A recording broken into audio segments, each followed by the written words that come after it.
Hey guys, welcome to my channel. My name is Maddie and I normally make videos on Christian lifestyle, homemaking, and motherhood, but today we're going to be talking about the best and worst books that I read in 2023.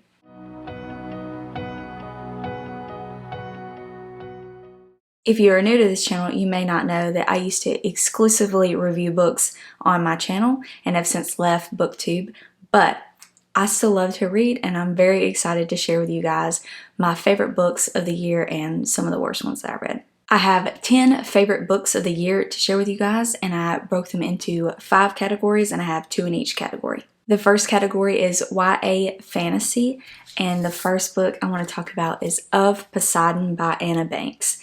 This is an old YA book from, I think, like the Divergent, maybe even the Hunger Games era. It's kind of like a YA female version of Aquaman. It's not the best book ever, it's not the most well-written book ever, but it has all of the like traditional YA tropes that I just eat up so fast, and I loved this series. I was in a reading slump and I randomly decided to pick them up. They've been on my shelf for years. And I randomly tried them and I could not put them down, and I read all 3 books in like 4 or 5 days as a mother of a baby. The second book I have in this category is As Old as Time by Liz Braswell. This is one of the Twisted Tale novels, which takes like a Disney story and turns it on its head and gives it some kind of twist, some kind of spin. And this is a retelling of Beauty and the Beast, but it's told as if Belle's mother was the enchantress that cursed the beast. It's pretty childish, not gonna lie. It's more so written for a younger YA audience or even a middle grade audience. But I really enjoy this one. I love the original story of Beauty and the Beast. My wedding was Beauty and the Beast theme. Like, I really love the original story, and I thought this one did it really well. I feel like retellings can go either way. They're either really bad or really good, and I surprisingly really enjoyed this one. The next category is YA contemporary, and this is another random read that I was pleasantly surprised by. It's Love Songs and Other Lies by Jessica Pennington, and this is a book that I've never heard anybody ever talk about before. Like, I've never heard of this book before. I randomly bought it on Book Outlet like 6 years ago, and it's been sitting on my shelf. I decided to pick it up right after I read the Of Poseidon trilogy, the Serena Legacy series. And this is a second chance romance set in the context of a Battle of the Bands reality TV show. And so they're on tour, they're living in a tour bus in close proximity, and they're estranged now, and so you have to figure out why they are, like what their past is, and then obviously it's a second chance romance, so you get to watch them come back together. So there's even a little bit of mystery involved of like what really happened and why are they no longer friends. I love music, and so I really liked this one. Again, it's Battle of the Bands, it's got songwriting involved, and I'm also a songwriter, and so I really connected with this book on that level. So if you're not that into music, you may not like this one quite as much as I did, but I really enjoyed it. The next book for this category is one that I've read fairly recently within the last couple weeks, and that is Places We've Never Been by Casey West. This was a book that just happened to be available on the Libby app, and I wanted something I could read right then on my phone, and this is a second chance romance road trip book. So basically you have these 2 families, the moms are best friends, the kids used to be best friends as well, but then one family moved away and they haven't spoken to each other, and then the main character is looking forward to their reunion where they're going to be on this road trip together for a couple weeks. And when they have their reunion, she finds out that her old best friend, who she was excited about seeing again, is actually wants nothing to do with her. And so you're in her head of trying to figure out what happened. Why does he no longer want anything to do with her? She thought they were best friends, and she's just trying to figure out what happened and how she can resolve it. And there's also good family elements and found family dynamics in this book as well. The next category is YA mystery. This is a genre that I don't typically read a lot of, but I had some favorites this year from this genre, which was surprising. The first one being Pride and Premeditation by Tirza Price. This is a book, again, that I've never heard anybody ever talk about, and it is a retelling spin-off of Pride and Prejudice. I have actually, until this year, have never read Pride and Prejudice. I read it for the first time this year after I watched the movie. I really enjoyed the movie, so that made me read the book. I actually listened to the audiobook. And then I saw that this book was available on the Libby app, and it intrigued me right away. It's an historical fiction murder mystery novel, and the Bennett family owns a lawyer practice, and Elizabeth Bennet wants to become a lawyer. She wants to follow in her father's footsteps and take over the family company one day, but because she's a woman, she's not allowed to. And so when a murder happens, she takes it upon herself to try and solve it before anyone else, so that she can basically prove that just because she's a woman doesn't mean she can't practice law. And then Darcy works for a rival attorney's office. The next book in this category is one that is very popular, and I'm just now getting around to it. I'm actually currently reading the second book right now, and that is The Inheritance Game by Jennifer Lynn Barnes. This is one that was not at all what I was expecting. For some reason, I thought this was a fantasy or like a dystopian of some sort, and I was completely wrong. It's set in a contemporary setting, and basically this billionaire, one of the richest men in the world, passes away and leaves his entire fortune to a girl that nobody's ever heard of. So this teenage girl finds out that she has inherited this entire fortune, billions and billions of dollars, and she, along with everyone else, has no idea why. She doesn't know, to her knowledge, that she's even met this man before, and so she ends up having to move into his mansion and deal with all the legal things and the family drama. Obviously they're mad because they thought they were going to inherit everything, and he left it to this random stranger, and so it's all a big jumbled mess. And the old man that passed away left clues in the mansion of why he left the fortune to her. And so the main character, along with the grandchildren, are solving the mystery and finding the different clues to figure out what was going on through his head and why he did what he did. There's also romance sprinkled in here as well, and I really enjoyed this one. I feel like it kind of lives up to the hype. The next category is adult nonfiction. I used to never ever read nonfiction, and in the last couple of years, especially since becoming a mom and actually quitting BookTube, that I have really started to read a lot more nonfiction. And so I have 2 regular nonfiction books to talk about, and then I also have 2 Christian nonfiction books to talk about as well, so I separated those into 2 different categories. My favorite adult nonfiction this year was Sugarproof by Michael I. Gorin. This book, especially for parents, is a must read, because he talks about something that I feel like the media really has control over, and it's something that everyone is trying to cover up and hide because the food industry wants your money and the healthcare system wants your money. So basically this doctor is shedding light on the dangers of too much sugar, but particularly in children. He talks about the greater risk for obesity and liver failure and all types of things that nobody has ever told me, and if you don't know, you don't even know to do your own research to figure these things out. And now that I am a mom, once my daughter started eating solid foods, I did a lot of research on what was healthy, what wasn't, and I came across this book and it blew my mind. And so if you didn't know, children under the age of 2, it's not even recommended for them to have any added sugar at all, like 0 added sugar.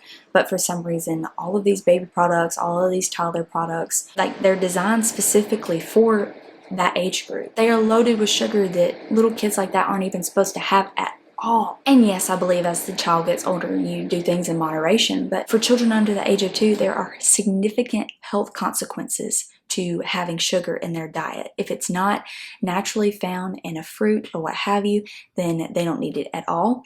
And this book goes into the reasons why, and also the reasons why when you have older children, you should strictly limit the amount of added sugar that they have in their diets because of all of the health damage that it does. Highly recommend it. The next adult nonfiction is 2 Weeks Notice by Amy Porterfield. This is one that I thought was a Christian book, and it wasn't, but it's fine. It was still a really great read. Basically, if you find yourself unhappy in your job, if you feel overworked, if you feel underappreciated, if you feel underpaid, and you feel like you have skills to offer the world, then there's nothing wrong with quitting your job and starting your own business, and she teaches you how to be successful in that. The tagline is, find the courage to quit your job, make more money, work where you want, and change the world. The first half is basically finding the courage to quit your job and making steps to do that effectively. And then the last half is how to start your own business and make an income realistically, and gives practical steps on how to do that, which is what I grasp from this book. The last category is Christian nonfiction, and the first book I want to talk about is Becoming Mom Strong by Heidi St. John. This is one that I've never really heard of before, but it was on the Libby app and it was available, and I decided to read it, and I really connected with this as a mom. I was reading this in the weeks up to giving birth to my son, and then in the first couple days postpartum. And so the messages of this book really hit home for me, and I found it very inspiring, very validating. And obviously having 2 kids under 2 is not easy, and so this was very helpful in that initial struggle of, I just had a newborn, but I have a 1-year-old. What do I do? How do I be a good mother? And it brought a lot of encouragement to me and empowered me as a mother. And so if you are a mom, I definitely recommend reading this one. And my last favorite book of the year is She Believes by Debbie Lindell. This is a book that I read most of when I was in college, but I never finished it. And then I read it again this year, reread the first half, and then finished it out. And it spoke to me more now than it did when I was in college. When I first tried to read this, I didn't really connect with everything in this book. Like, it talks about becoming a mom and different things like that.